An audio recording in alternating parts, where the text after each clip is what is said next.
आप सबको पता होगा कि कई टीचर्स भी हम में से, मैं भी कईयों बार यहाँ ऑफिस आके चला गया कि हमें चेयरमैन साहब से मिलना है, चेयरमैन साहब से मिलना है, बट कोई मुलाकात आज से पहले नहीं हुई।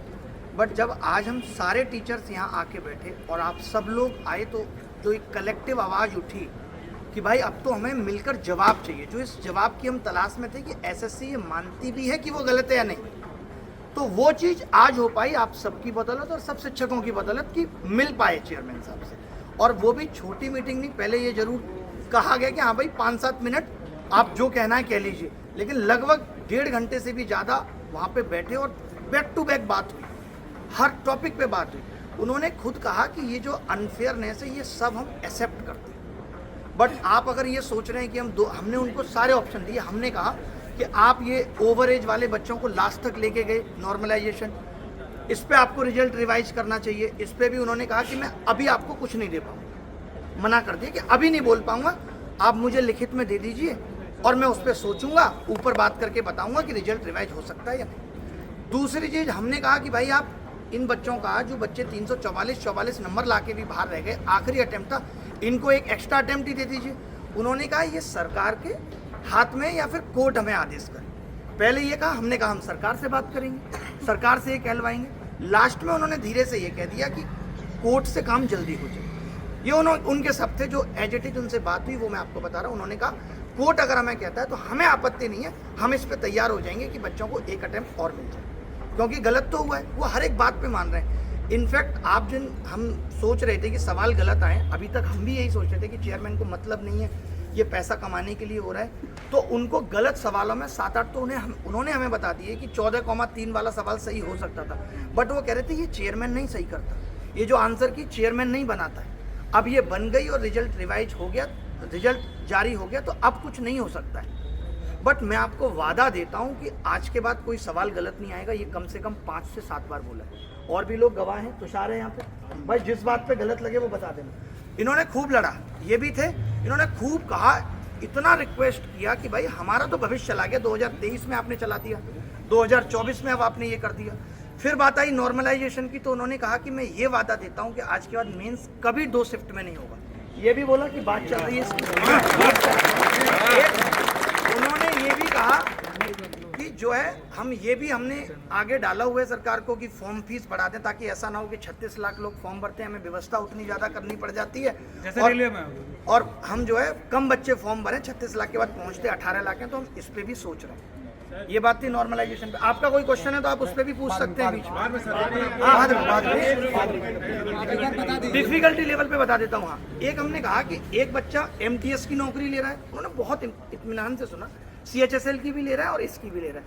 वो बोले इसमें कर कुछ नहीं सकते, बट इस साल से क्या होगा, पहले सीजीएल होगा, सीजीएल का रिजल्ट आ जाएगा, फिर सीएचएसएल, फिर उसका रिजल्ट आएगा, यानी जिसको सीजीएल में नौकरी मिल जाती है वो सीजीएल फिर भरेगा नहीं सीएचएसएल, फिर एमटीएस होगा।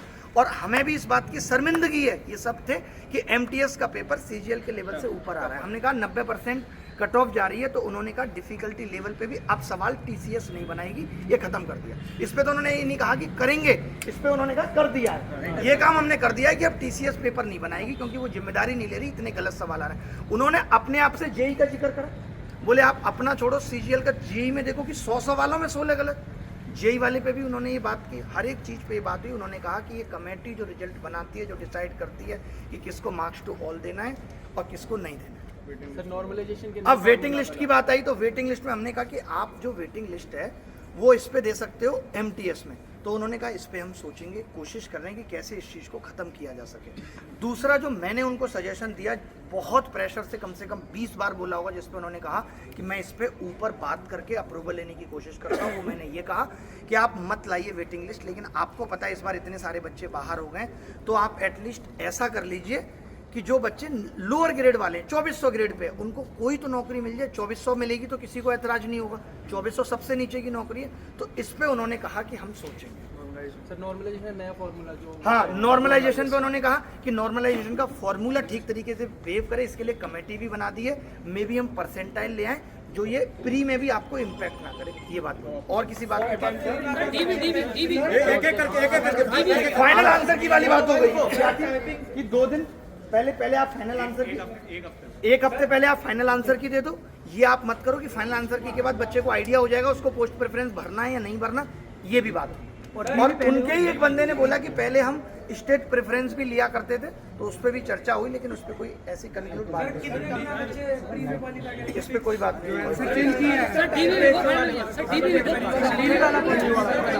हाँ, डॉक्यूमेंट वेरिफिकेशन का सुन लीजिए। हमने कहा कि डॉक्यूमेंट वेरिफिकेशन तो डिपार्टमेंट को करना चाहिए, इतनी सब गड़बड़ें आ रही हैं। उन्होंने खुद कहा कि जब वो जो डिपार्टमेंट कर रहे हैं, मिनिस्ट्रीज कर रही हैं, उसकी वजह से हम पे आरोप आ रहा है, तो हमने खुद सरकार को कहा कि हम डॉक्यूमेंट वेरिफिकेशन करेंगे। तो सरकार ने हमें ये कह दिया कि आपका काम केवल एग्जाम लेना है, डॉक्यूमेंट वेरीफाई करना नहीं। यही बोला भाई कि आपका काम एग्जाम लेना है, डॉक्यूमेंट वेरीफाई करना नहीं। इसीलिए हमारे हाथ में अभी डॉक्यूमेंट वेरिफिकेशन नहीं। सर एक क्वेश्चन, एक मिनट कोई नहीं बोलेगा, एक मिनट। हाँ। एसएससी की वेबसाइट पे साफ इनका रूल्स और डिसीजन मेकिंग प्रोसेस दे रखा है, उसमें साफ लिखा है कि टेंटेटिव आंसर की और फाइनल आंसर की दोनों चीजों पे फाइनल सिग्नेचर चेयरमैन के होते हैं। तो ये कैसे कह रहे हैं कि हमने नहीं बनाई? नहीं, चेयरमैन के सिग्नेचर होना और एक बनाना, देखिए दोनों में बड़ा अंतर है। आप बहुत सारी चीजें जब आप एक लेवल पे आके बैठ जाते हो तो आप साइन करते वक्त सारे आंसर वेरीफाई नहीं कर रहे। जिम्मेदारी तो इन्हीं की हो गई ना, फिर जिम्मेदारी हो गई, ये मैं मानता हूँ। तुम तो मान रहे हैं इस बात को, तो अब कह रहे हैं, लेकिन तो अब इसका रास्ता, मेरी बात तो सुनो, अगर एसएससी को 2024 में झुकाना है और मजबूर करना है, और वो करना भी चाहिए हमें, क्योंकि हम सारी बातों पे एकदम ट्रस्ट नहीं कर सकते, ताकि रिफॉर्म्स आए भी, तो उस रिफॉर्म्स का आधार 2024 ही है। आप ये नहीं कह सकते कल को कि भाई 2025 में ऐसा कर देना। वो कहते हैं ठीक है कर देंगे, अभी भी तो कहा है, खुद कहा है पड़ेगा सर, फिर से बैठना पड़ेगा 24 में। डीवी मैं वाला वही- पॉइंट भी अभी रह जाता है, एक तो हमारा डीवी वाला भी पॉइंट, डीवी वाला पॉइंट डॉक्यूमेंट वेरिफिकेशन ना, तो बाकी है। बिल्कुल बैठना पड़ सकता है। और अभी हमें कोर्ट में भी बहुत फास्ट प्रोसीडिंग करनी पड़ेगी, ताकि हम इनको झुका पाए। जो इन्होंने वास्तविक ग्राउंड पे गलती की है उसमें तो सुधार होना चाहिए। तो उन्होंने खुद भी कहा कि भाई आप कोर्ट में कहो, और हमारे पास भी उन्होंने खुद कहा, मैंने आपके पास क्या जवाब है, मैं नहीं पूछा उनसे, पूछा भाई मैंने कहा आपके पास जवाब क्या है, आप कोर्ट में क्या जवाब दोगे कि आप 800 बच्चों को ढोले थे? उन्होंने कहा यही देंगे कि पिछले साल भी ऐसा हुआ था, उससे पिछले साल भी ऐसा हुआ था, सुधार हुआ ही नहीं। वो बहुत सारी चीज़ों में खुद बोले कि ये सारी चीज़ें पहले से खराब चलती आ रही है, तो मैं भी यही जवाब दूंगा। तो इस जवाब पे तो कोर्ट कन्विंस होने वाली है नहीं कि इस जवाब पे कोर्ट कन्विंस हो जाएगी। सर एग्जाम सेंटर भी तो कीबोर्ड वगैरह चलते नहीं, उसका इस पे भी बात हुई, बोला नहीं भाई की। तो उन्होंने इस पे ये दिखाया कि इतने लोगों की व्यवस्था करनी पड़ती है, लेकिन हम इस पे भी फोकस कर रहे हैं, इस पे भी हम ध्यान कर रहे हैं। पैसे बढ़ाएंगे, हाँ पैसे बढ़ाने वाली बात की। और एक ये कहा कि हम दूसरा कीबोर्ड भी रखे हैं, दूसरी चीजें। हाँ, अब स्टैटिस्टिशियन इन्वेस्टिगेटर वाली इनकी डिमांड थी कि भाई, मैंने उनको यही कहा कि यूपीएससी ने अभी इतना हार्ड कर दिया फॉर्म भरना कि वो फॉर्म में हर चीज़ की डिटेल ले ले रहे हैं, बट आपके यहाँ कोई अगर कैटेगरी भी अपनी अलग भर देता है तो वो लास्ट तक पहुँच जाता है। तो उस पर उन्होंने क्या कहा, उन्होंने कहा कि आप ये जो जितने भी पॉइंट बता रहे हो कि कौन कौन लोग भर्ती हैं, आप एक ये लिस्ट ले आओ और मुझसे दोबारा मिल लो। मैं आपको आश्वासन देता हूँ कि मैं जितनी भी ये खामियां इनको दूर करूँ। खुद बोला ये बात कि आपको जो लग रहा है अभी आपके दिमाग में सारी अभी आ भी नहीं रही होंगी, आप सब लोग बात कर लो जितनी भी है। और जो आप कह रहे हो कि इसमें वेटिंग लिस्ट आ सकती है, वो इसलिए नहीं आ सकती। उन्होंने कहा कि कुछ ऐसे बच्चे और भी होंगे जो उस लिस्ट में चले गए, क्योंकि ऐसा नहीं है ना 30 साल बाद वाला बच्चा ही जेएसओ ले रहा है, ऐसा ही ले रहा है, कोई भी बच्चा ले सकता है, किसी की भी स्टैटिस्टिक ठीक हो सकती है। तो उन्होंने कहा कि उसको उसमें कोई नीची पोस्ट मिल गई हो और इसमें ना मिली हो, क्योंकि आपकी कट ऑफ तो कम जाती है, तो इसलिए इसमें वेटिंग लिस्ट नहीं है। सर ये डीओपीटी में इन्होंने बोला ना कि डीओपीटी में मत जाओ, आप कोर्ट चले जाओ, जल्दी हो जाएगा। लेकिन आप तो हम जानते हैं कोर्ट से जल्दी होने वाला नहीं है, तो ये ऐसा इसलिए मुझे लगता है कि जो एक अटेम्प्ट वाली बात है वो जल्दी कराना मेरे ऊपर, मैं जिम्मेदारी लेता हूँ कि मैं करवा दूँ। डीओपीटी तक इनके मिस्टेक, कोर्ट की मैं जिम्मेदारी ले सकता हूँ कि जो चीजें उन्होंने बोली हैं और जो आपको दिखती है कि कोर्ट से हो सकती है, तो मैं जरूर करूँ। लेकिन मैं पूरी ताकत तक इनका नहीं पहुंचे, इसलिए ये रोक रहे हैं। ऐसा भी हो सकता है कि डीओपीटी तक एसएससी ने जो मिस्टेक करा है ये पहुंचे नहीं डीओपीटी मिनिस्टर तक। ना वो जैसा उनकी बातों से लगा और जैसा उनसे बात करके लगा कि he is the most genuine guy, उन्होंने उनका ऐसा कोई इंटेंशन नहीं था। वो कह रहे हैं तुम सरकार से जाके मिलो, तुम डीओपीटी से जाके मिलो। मेरे हाथ में जो है, मैं खुद इस दुख को समझता हूँ और जितनी चीजें मेरे बस में होंगी मैं वो सब ठीक करूंगा। लास्ट वाला गलत हुआ है। 2023 हिस्ट्री के बारे में सवाल ही नहीं होता, साफ मना करते। बहुत इसके बोले नो एंड ओ बड़ा बताएंगे, ये बोले। नोटिफिकेशन सर डिले करेंगे ना, नहीं तो मैं नहीं बोल रहा, उन्होंने बोला, मैंने तो 8-10 बार बोली बात। गाइडलाइन कितना समय बाहर कर दिया जाएगा। सर सुनो, लेकिन एक चीज और, नोटिफिकेशन डिले तो होगा ना। हम लोग सारे टीचर्स एक और अपॉइंटमेंट लेंगे, बिल्कुल 10 दिन के एक और अपॉइंटमेंट लेंगे, जो सारे टीचर्स मिलेंगे। 10 दिन के अंदर उन्होंने एक बात बोली है कि आप 6 रिफॉर्म्स बताओ, हम 10 करने के लिए तैयार हैं। हम 10 क्या 12 बता के आएंगे। नोटिफिकेशन नहीं, बीच बीच में भी मिलते रहेंगे। आप जब वो ये कह रहे हैं कि उनको इससे आपत्ति नहीं है, आप समझाओ उनको कोई भी बात, उनको मिलने में भी कोई दिक्कत नहीं है। नोटिफिकेशन डिले करवाओ सर, 22 को नोटिफिकेशन है। उन्होंने खुद ही बोला कि अभी 2 महीने लगेंगे इन चीजों को ठीक करने में, तो मैं एग्जैक्ट तो नहीं पूछ पाया, बट मुझे लगता है 2 महीने बाद ही आएगा नोटिफिकेशन। ठीक है सर, मैंने ये भी कहा कि आप उसमें नोटिफिकेशन में ये तक नहीं देते मेंस कब लेंगे, बोला ये हमारे लिए मुश्किल है, नहीं हो पाता। अब एक बार थोड़ा सा सारे स्टूडेंट के बहुत ध्यान से देखिए, जो भी बातें उन्होंने कही है ना, तो हम 100% इस बात पे रिलाई नहीं कर सकते। मैं पहले आप लोगों को एक बात को बता दूं कि ऐसा नहीं है कि उन्होंने कह दिया और वो ब्रह्मा की लकीर है और वो सत्य होगा ही होगा। सबसे बड़ी बात यहाँ पर ये क्या होती है, आप समझो, क्योंकि आप लोग जो यहाँ पर आए हो ना, 2 चीज़ों के कारण आए हो। एक तो मतलब मान लीजिए जो आपके साथ में विश्वासघात हुआ है वो, और दूसरा जो हमने बुलाया हमारे ऊपर में विश्वास करके आए। तो मैं आपको एक छोटी सी बात कह रहा हूँ, इन्होंने जितनी भी बातें यहाँ पर कही हैं, अभी तक इन्होंने रिटर्न में कहीं पर कोई भी बात नहीं दी है। और हमारा ये डिमांड भी था कि आप कहीं ना कहीं किसी भी तरीके से नोटिस को रिटर्न फॉर्मेट में ला करके दो कि हाँ हमने सारी बातें सुनी और इसके ऊपर में कोर्स ऑफ एक्शन लेंगे। तो उनका ये कहना फ्यूचर की बातें और इसके ऊपर में हम अभी कुछ भी नहीं कह सकते। बट मैं आप लोगों को एक बात कहूँ कि भाई मैं खुद इस बात पे बिलीव में नहीं हूँ। तो इसका दूसरा जो ऑप्शन है वो ये है कि आज से 7 दिन, जब वो कह रहे हैं कि आप जब भी मिलने आओ हमारे दरवाजे खुले हैं और हमसे मिल सकते हैं, तो आज से 7 दिन, 8 दिन या 10 दिन के अंदर में वापस में हम सारे टीचर्स सारे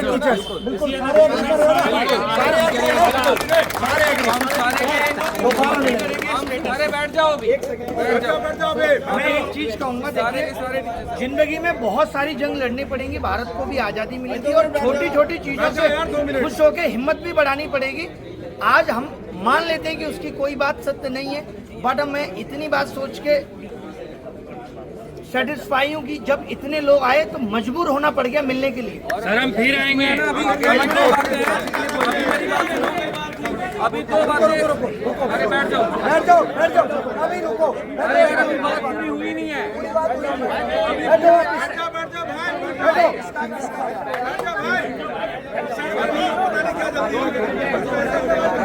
अभी सबसे पहले जो है वो ये है कि आज से हफ्ते भर के बाद में दोबारा से हम मीटिंग करेंगे और सारे टीचर साथ होंगे उसमें, सारे के सारे साथ होंगे, ठीक है। तो हफ्ते भर के बाद में सारे टीचर्स इतनी गर्मजोशी के साथ में मीटिंग करेंगे और अगर जरूरत पड़ी, मैं फिर से कह रहा हूं, अगर जरूरत पड़ी तो यहाँ पर इसका 5 गुना बच्चा हमें चाहिए, 5 गुना बच्चा हमें चाहिए। और जो रिफॉर्म्स नहीं भी हम वो भी करवा करके मानेंगे, लेकिन आप लोग साथ हैं, है ना?